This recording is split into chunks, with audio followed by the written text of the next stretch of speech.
Hey, it's Grady at Twin Creek Audio, and today I want to talk about analog mixing on a budget. The first and probably least expensive way to do it is to use a summing box, something like the DIYRE SB2 summing box that'll sum 16 channels of analog audio down to 2 tracks left and right stereo. That costs about $50, but you do need a pair of mic preamps that are decent quality, depending on what kind of sound you want, to follow that summing box. The drawback to this is it leaves you still doing all of your processing, EQing, and everything in the box. You're just summing in the analog domain and adding a little bit of analog flavor with the preamps that you're using after the summing box. The other significantly more expensive but possibly more fun way to do it is to use an analog mixing console and analog outboard gear. That's the method that I've chosen in my studio most of the time.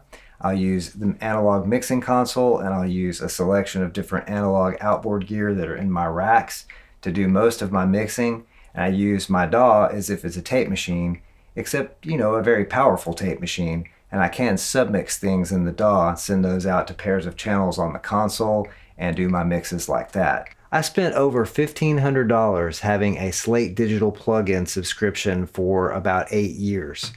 This rack right here would have cost me less than that $1,500 subscription in those 8 years.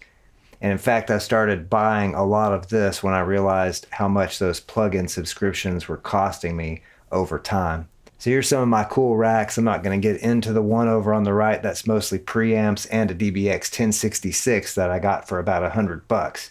In this main rack, we've got a Yamaha RM804 reverb. I think I paid $35 for that. The Urei LA-10, I've had that for a really long time, but I paid $150 for it. Same with the Symetrix 501. I've had that for probably 15 years. I think I paid $150 for it. The LA Audio 4x4, which is an awesome FET compressor, cost me around $130. The Symetrix CL100 compressor there cost me, I think, $75 from a friend of mine, and that one had actually been recapped when I bought it. The two ART TCS compressors, the Twin Compressor system, those are two of my favorite compressors, which is why I have two of them. These are optical and VCA compressors in the same box, and you can stack them in either direction depending on the settings. I love those things. I paid $125 for one of them and $150 for the other one. The cheaper of the two came in the original box. Then, of course, an ART dual limiter, which I bought new for about $180 from Sweetwater. So to me, this rack gear is a better investment than plug-in subscriptions because I get to keep it. I get to be more familiar with all of the gear in my rack, and I really know what each of these things sound like, and I really get into tweaking all the knobs on these. It's just a fun way to process sound. I have featured a lot of analog mixing consoles here on the channel over the years, so I'll put some links in the video description to some of those videos about different analog consoles. Most of the ones I've featured are designed for recording, and so they would be perfect if you're getting into analog mixing. Some of the recording consoles I've featured here on the channel were the Allen & Heath System 8 Mark II,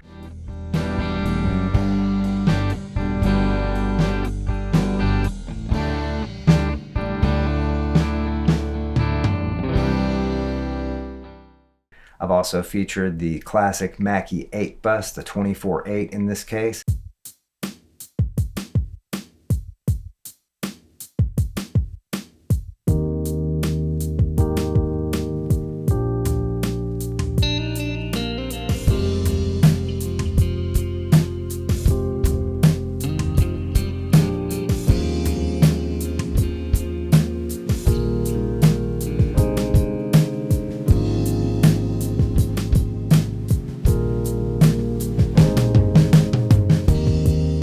I featured the Soundcraft Sapphyre here behind me.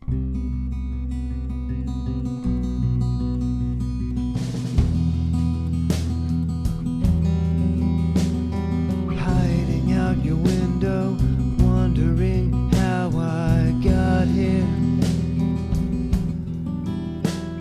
Beholding your lovely face, your light surrounds my soul.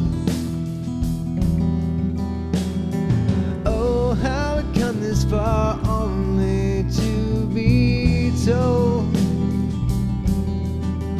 that I'm wicked, wicked and alone. Yes, I'm wicked, wicked, but not wrong.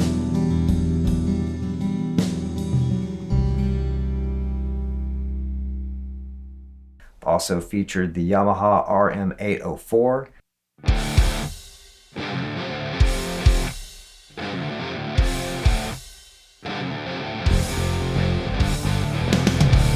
I keep searching for a way out, but it takes so long. Should be so accommodating, just isn't so. The Tascam M-35.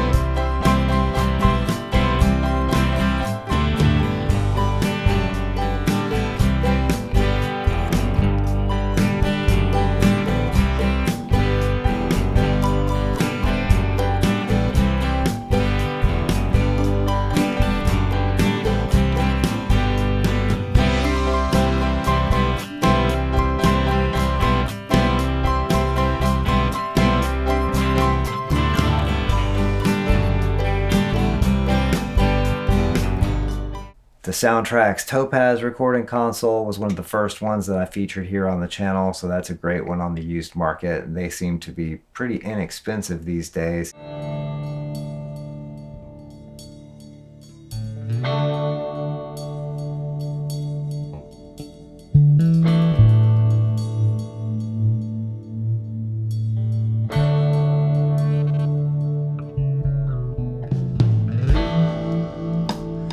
Makes you feel right in the morning. Lift your head like you're wearing a crown. With any of these used analog mixing consoles, condition is everything, and the other issue is whether you have the space for it. So make sure you measure the space or look up the specs of the console, make sure it's going to fit where you need it to fit, and make sure it's in good condition, because some of these things, if they haven't been taken care of, could be more trouble than they're worth. Other than those few negative points, I think having an analog mixing setup in your studio is a great idea. The hardware has a better resale value than plugins or computer equipment or any kind of digital stuff like that, as it tends to lose value a lot quicker than analog gear. Most of the depreciation in analog audio equipment has already happened in the past, so it's a reasonably good way to invest your money, especially if you like the hands-on way of mixing. I prefer using a recording console for this rather than one that was designed for live sound, because I come from the analog era when we were using tape machines, and you have the tape input or tape return channels on a recording console. So that enables you to have an independent monitor mix while you're using the main channels for recording. That's not to say you cannot use a live sound mixer for mixing or summing in the analog domain. Certainly if you're not tracking a lot, you can use the line inputs on a console that was designed for live sound or theater or some other purpose than a recording studio, and you can still sum and mix using a console like that. I just prefer the recording consoles. There are a lot of used recording consoles out there from the 80s and 90s. Another popular one is the Soundcraft Ghost. I used to own a Ghost, now I own a Soundcraft Sapphyre. The main limitation there is you need the space and you need the patience to connect everything to a console like this. So you have this entire spectrum of different types of hybrid mixing, everything from the summing box with some mic preamps to an analog console where you're summing in the console, maybe using the EQ, but you don't have any outboard gear yet, so you can do your compression and things in the box, send that track to a single analog output, run it through your console, and sum all the tracks in the console, maybe adding some EQ, maybe not. Or you can go all the way to the other end of the spectrum, where I am most of the time, and just sending the individual tracks out of the audio interface through the console and doing most, if not all, of my processing with the console EQs and the rack of outboard gear that I have here in the studio. It's definitely fun to get your hands on faders and knobs if you've been working with just a mouse for a long time.